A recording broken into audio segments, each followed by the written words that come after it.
அனைவருக்கும் வணக்கம். இது உங்கள் சாதி மீடியா.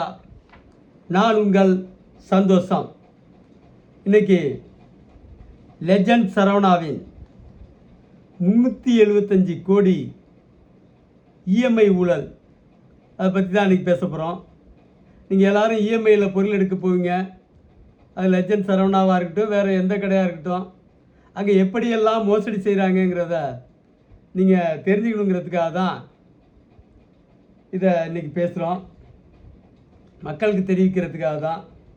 ஊழலுக்கு எதிராக பேசுனா யூடியூப் நிறுவனமே சமயத்தில் அனுமதிக்க மாட்டான். இருந்தாலும் பரவாயில்ல, பேசி வைப்போம், 4 பேர் பார்த்தாலும் சரி பேசி வைப்போங்கிற முடிவோட லெஜண்ட் சரவணாவில் கடந்த 10 மாதத்துக்கு முன்னாடி ஒரு பொருள் எடுக்கிறதுக்காக போயிருந்தேன். அந்த பொருளோட விலை 28,000. 2 பொருளோட விலை. முதல்ல அதுக்கு வட்டி உண்டுன்னா, வட்டி இல்லைன்னா மாற்றி சொன்னான். நானும் அவன்கிட்ட நல்லா பேசினேன். ஏதாவது இன்சூரன்ஸு அது இதுன்னு போட்டு எக்ஸ்ட்ரா பணத்தை எடுக்காத, நான் விடமாட்டேன், அதனால் கொஞ்சம் கரெக்டாக எனக்கு போட்டு கொடுன்னு சொல்லி ஏற்கனவே இருந்த அனுபவத்தெல்லாம் சொன்னேன். எல்லாத்தையும் காதில் வாங்கிட்டான். அதெல்லாம் உங்களுக்கு ஒன்றுமே கிடையாதுங்க, கரெக்டாக போட்டுருவாங்கன்னா போட்டான். 28,000க்கு மறுநாள் இஎம்ஐ எடுத்தாங்க. அந்த மாதத்தில் 28,000க்கு 32,000 கணக்கு போட்டு எடுத்திருந்தாங்க. நான் நேராக பஜாஜுக்கு போனேன். பஜாஜ் அலுவலகம் அண்ணா சாலையில் இருக்கிற ரஹேஜா டவரில் பஜாஜ் அலுவலகத்துக்கு போய் இது இந்த பர்டிகுலர்லாம் கொடுங்கன்னு.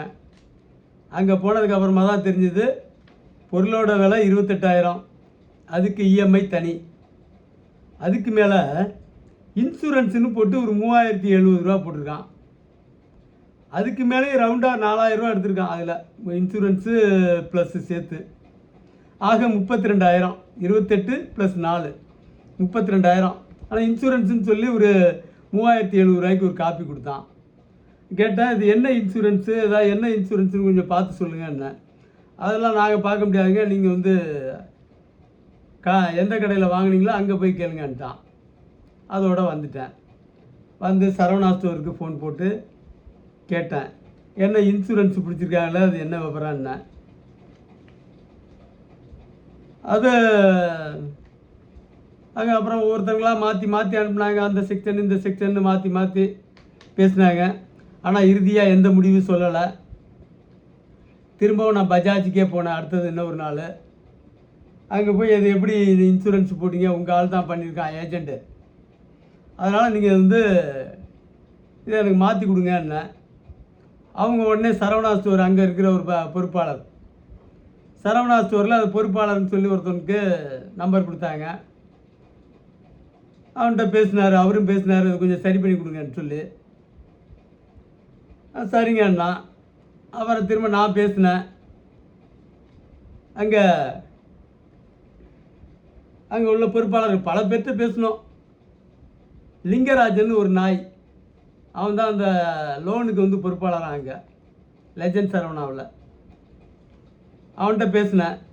அவன் சொன்னான், இது ஒரு 5 லட்ச ரூபா உங்களுக்கு இன்சூரன்ஸ் கிடைக்கும், ஹெல்த் இன்சூரன்ஸு என்ன விளக்கம் சொல்லிகிட்டு இருந்தான். நான் சொன்னேன், இன்சூரன்ஸுனால் ஏன்ட்ட கேட்டுட்டு போடணும், ஏற்கனவே இருக்கிற இன்சூரன்ஸு இருக்குது, இன்சூரன்ஸு எனக்கு தேவையில்லை, அதனால் பணத்தை திருப்பி கொடுக்கணுன்னேன். அவன் மிரட்ட ஆரம்பித்தான். பணம்லாம் தர முடியாது, உன்னால் என்ன முடியுமோ பார்த்துக்கன்ட்டான். அப்புறம் திரும்ப 3ஆவது தடவையும் பஜாஜுக்கு போனால் அவனுக்கு எனக்கு பெரிய சண்டை பஜாஜ்லேயே. அவன் திரும்ப பேசினான். அப்புறம் திரும்ப ஏதோ சமரசம் பண்ணி முதல்ல ஒரு 3 மாதத்து பணத்தை மட்டும், அதுக்குள்ளார 3 மாதம் ஆயிடுச்சு. 3 மாதத்து பிடிச்ச பணத்தை மட்டும் திருப்பி ரிட்டர்ன் கொடுத்தான். ரிட்டர்ன் அனுப்புனான், வரவு வச்சான். மீதிக்கு அலைஞ்சு தெரிஞ்சு பார்த்தா ஒன்றும் நடக்கலை. சரவணா ஸ்டோரு அங்கங்கே பதிவு பண்ணாங்க புகார்லாம். அதுக்கப்புறம் ஃபோன் பண்ணிட்டா எடுக்கிறதில்ல. சரவணா ஸ்டோரு மிக கேவலமான ஒரு நடவடிக்கை இருக்குங்கிறது தான் யதார்த்தம். ஏன்னா அது என்னென்ன நம்பர் இருக்குதோ அத்தனை நம்பருக்கு ட்ரை பண்ணி பார்த்துட்டேன். முதல்ல ஆர்வமாக பதில் சொல்லுவாங்க, அதுக்கப்புறம் அங்கே சொல்லுவாங்க, அந்த நம்பர் கொடுப்பாங்க, அடுத்த நம்பர் கொடுப்பாங்க.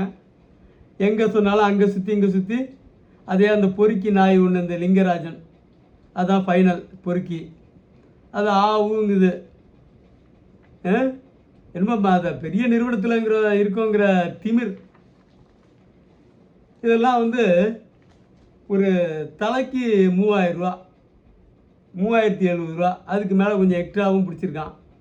எதுக்காக பிடிச்சிருக்கான்னு தெரியல. 4000 ரூபா கணக்கு வந்துடுது. இது இங்கே மட்டும் சரவணா ஸ்டோர் மட்டும் இல்லை, இந்தியா முழுக்க இருக்கிற எல்லா கடையிலும் இதே மோசடி. இன்சூரன்ஸ்னு போடுறான். என்னடா இன்சூரன்ஸ் போட்டிருக்கா, அந்த சீட்டையாவது கொடுன்னா கொடுக்க மாட்டேங்கிறான். சரி, இன்சூரன்ஸு போட்டால் சரி, இந்த இன்சூரன்ஸ் காப்பியாவது கொடுன்னா கொடுக்க மாட்டேங்கிறான். என்ன காரணம்னு பார்த்தோம்னா எல்லாம் அயோக்கியத்தனம், திருட்டு, களவாணித்தனம் தான். சரவணா ஸ்டோரில் இந்த லட்சணத்தில் இருக்குது. சரவணா ஸ்டோர் தான் இவ்வளோ மோசமாக இருக்குதுன்னு சொல்லலாம்.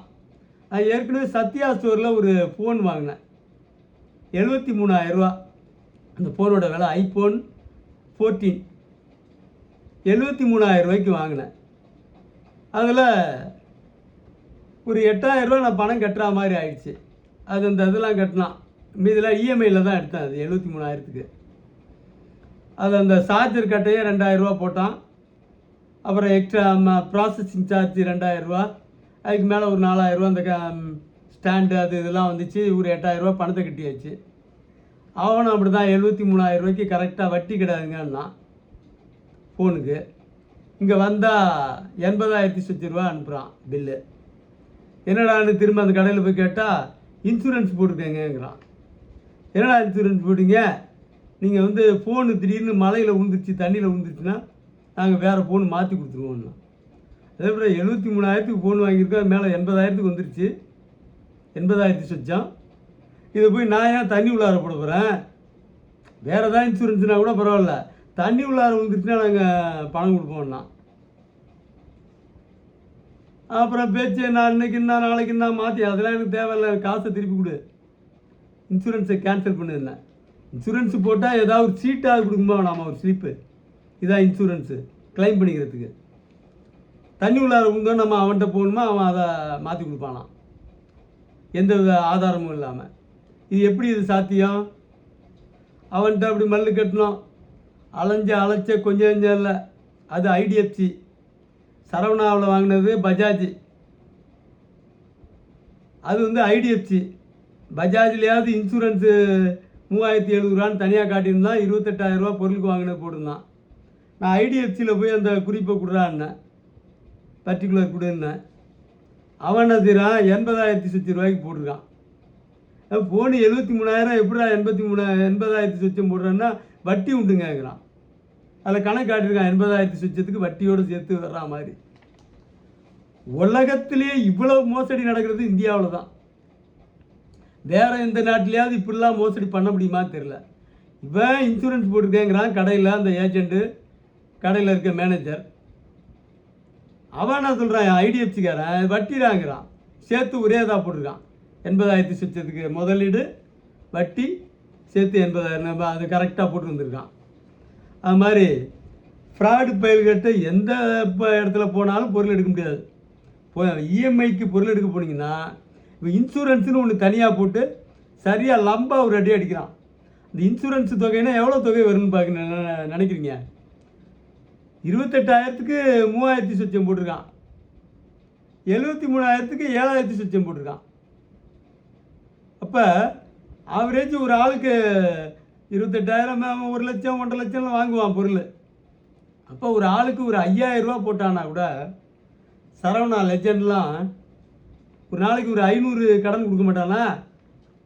500 கடனுக்கு எப்படி 25 லட்ச ரூபா வரும்? 5,000 ரூபானா மாதத்துக்கு 6,4 கோடி வரும். வருஷத்துக்கு எடுத்துக்கிட்டோம்னா 75 கோடி ரூபா வரும். 5 வருஷத்துக்கு இதே மாதிரி அடித்தான்னு வச்சுங்க, 375 கோடி ரூபா மொத்தமாக சுருட்டான். இந்த புகாரெலாம் போய் எங்கே போய் சொல்ல முடியும்? சத்யா ஸ்டோரில் அவனுடைய தலைமை அலுவலகம் பாளையங்கோட்டையில் இருந்துச்சு. தொடர்ந்து ஃபோன் போட்டேன், மேனேஜர்கிட்ட போய் தகராறு பண்ணேன். நான் கிட்டத்தட்ட ஒரு 7,000 ரூபாய்க்கு 35,000 செலவாயிருக்கும். நம்மளை ஏமாத்திட்டானுங்கிற கோபத்தில் போய் மல்லு கட்டி பார்த்தா 35,000 ரூபா செலவு பண்ணி அவன்கிட்ட ஒரு 6,000 ரூபா திருப்பி கொடுத்தான். அதுவே கடுமையான மல்லுக்கட்டு. பாளையங்கோட்டையில் இருக்க அவனுடைய தலைமை அலுவலகம் கொஞ்சம் சப்போர்ட் பண்ணுச்சு நமக்கு. ஆனால் லெஜண்ட் சரவணா உலக கேடிஆர் பாம்புக்கு பார்த்தா பெரிய நடிகர், ஸ்டார் நடிகர். வர்ற மக்கள்கிட்டலாம் இப்படிலாம் திருடி பிழைக்கிறானோ, இதெல்லாம் யார்கிட்ட போய் சொல்ல முடியும்? அப்போ ஸ்டாலின் ஆட்சி, ஸ்டாலின் அரசாங்கத்தில் போய் நியாயம் கேட்க முடியுமா? இப்போ சரி விஜய் ஆட்சி தான் நடந்தால் மட்டும் நியாயம் கேட்க முடியும்னு நினைக்கிறீங்க? முடியவே முடியாது. ஏன்னா இங்கே தலைமைச் செயலகம் அத்தனை இடத்துலையும் களவாணி பயல்க இருக்கான். மொத்தமும் களவாணி பயல்க இருக்கிற நாடு இது. அரசு துறைன்னா மொத்தமும் களவாணி. ஒரு இதில் பெங்களூரில் ஒரு தாசில்தார் 1000 கோடி ரூபாய்க்கு வருமானத்துக்கு அதிகமாக சொத்து வச்சுருக்கான். அவனுக்கு வயசு 42 வயசுலேயே 1000 கோடி ரூபான்னா அவன் 60 வயசு வரைக்கும் வேலை பார்த்தானா அவனுடைய சொத்து மதிப்பு எவ்வளவு? ஒருத்தனை பிடிச்சான், மற்ற எல்லாரையும் பிடிச்சானா? பிடிக்கல. இங்கே ஆந்திராவில் திருப்பதியில் ஒரு ஊராட்சி உதவியாளர், அதாவது தலையாரின்னு சொல்லுவாங்க, சில தமிழ்நாட்டில் சில பகுதியில் தலையாரின்னு சொல்லுவாங்க, விசாரிப்புன்னு சொல்லுவாங்க. அவன் 167 கோடி ரூபா சொத்து சேர்த்துருக்கான் வருமானத்துக்கு அதிகமாக. லஞ்சம். இப்படி நாடே லஞ்சத்தில் திரிகிற நாடு. மொத்தமும் மந்திரிகள் எடுத்தால் கடைநிலை மந்திரி 10,000 கோடிக்கு சொத்து சேர்க்க முடியும். டாப் லெவல் மந்திரிலாம் இருக்கான், பொதுப்பணித்துறை, நெடுஞ்சாலைத்துறை, லட்சம் கோடியை தொடுவான். அது டாஸ்மாக்கு 3 லட்சம் கோடி சம்பாதிக்க முடியும். நான் பல முறை கணக்கு காட்டியிருக்கேன். அது நாடு அரசாங்கத்துக்கு கிடைக்கிறது 48,000 கோடி. ஆனால் டாஸ்மாகில் மட்டும் 3 லட்சம் கோடி அடிக்கிறான். விஜய் ஆட்சியில் இருக்கார். ஆட்சியில் இருந்தாலும் கூட்டணி என்னமோ திமுக அதிமுகவோட தான். திமுக அதிமுக சேர்ந்தவன் தான் மது ஆலைகள் முழுக்க வச்சுருக்கான், 11 ஆலைகள். அவனுக்கு மட்டும் பெருத்த காசு மது ஆலைகளுக்கு, கொளுத்த லாபம். ஆண்டுக்கு லட்சம் கோடி சம்பாதிக்கிறான் மது ஆலைகள். திமுகங்கிறான், அதிமுகருக்கு சொந்தமான மது ஆலைகள். அவனோட கூட்டணி அமைச்சு தான் இன்றைக்கி விஜய் நடத்திக்கிட்டு இருக்காரு. அது மாதிரி இந்த நாட்டில் எங்கே போய் நியாயம் பெற முடியும்? நீங்கள்லாம் இஎம்ஐ வாங்க போனீங்கன்னா எவ்வளோ மல்லு கட்டினா நடக்காது. சரி, இது லெஜண்டில் தான் நடக்குதுன்னா, லெஜண்ட்லேயே நடக்குதுன்னா இந்தியாவில் அத்தனை கடையிலும் இதான் நடக்கும். கன்னியாகுமரியிலேருந்து காஷ்மீர் வரைக்கும் ஒரே மாதிரி திருடுறான். திருடம் முழுக்க ஒரே மாதிரி திருடுறான். தமிழ்நாட்டில் 10 லட்சம் அரசு ஊழியர் இருக்கான், ஒரு யோக்கியம் கிடையாது, அத்தனை பேரும் திருட. 500 கோடியிலேருந்து 20,000 கோடி வரைக்கும் சொத்து சேர்த்தவங்க மட்டுமே லட்சம் பேருக்கு மேலே இருக்கான் தமிழ்நாட்டில். இந்தியா முழுக்க 2 கோடி அரசு ஊழியர்கள். அப்படியே மொத்தம் 2 கோடி பேர்லையும் தேடினா கூட ஒரு யோக்கியனை தேட முடியாது. அப்படிப்பட்ட நாடு இந்தியா. இந்த நாட்டில் தனியார் துறை, லெஜண்ட் சரவணா பெரிய ஹீரோ வேறு. சினிமாவில் அப்படியே அதர்மத்துக்கு எதிராக போராடுறாரு, நியாயத்துக்காக பரிதவிக்கிறாரு.